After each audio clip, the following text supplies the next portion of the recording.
taken on a huge challenge by becoming the club's manager after a season that involved relegation to League One, fan protests, pitch invasions and boardroom bust-ups. McDonald says he now hopes to unite the club with winning football. Before he does that, he needs to sign a whole new squad after 17 players were released at the end of the season. I've been to Bloomfield Road to speak to him.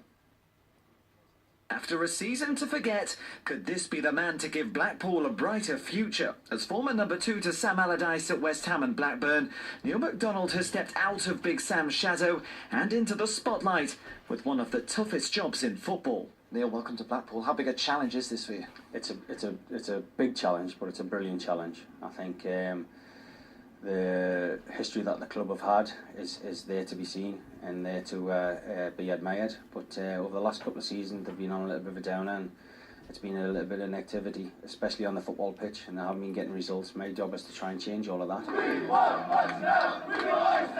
There's been fan protests. The team were relegated to League One. Disagreement in the board levels. I suppose a lot of people will look in and say, why have you taken this job?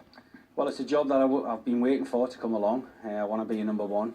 I truly believe in how our work is right, and it's a huge challenge. Of course, any manager that comes in, might be always difficulties. There's very rarely do you get a job that's on the up. I've spoken to Jimmy Armfield, who's one of the biggest supporters of the football club.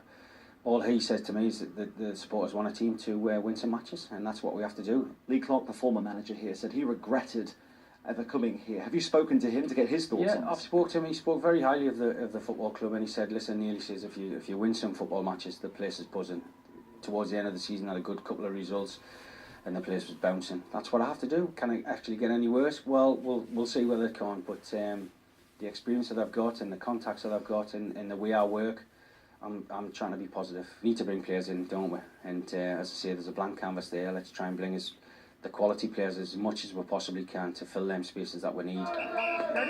With the fans against the owners, they may look in and think you are the owner's man. What can you say to them? What can you do that's going to change their mind and get them on side? I'm going to get the football team winning games, and that changes everybody's mind when you win games. And I want them to be excited. You know, I've been here before watching games, and as I say, the place is bouncing when you win games, and it's great support to fill the place, and it's an intimidating place to go. I have to try and get back to that, and if they see that, then they'll back the team, which they always have done. And you can see our full interview with the new Blackpool manager, where he talks about why promotion isn't his priority, by going to our website. That's itv.com/Granada. Well, one other piece of Blackpool news breaking tonight is that their chairman, Carl Oyston, has admitted to sending abusive text messages to a supporter. He'll find out if and what his punishment will be in an FA hearing on June the 9th. Well, to Rugby League, and there's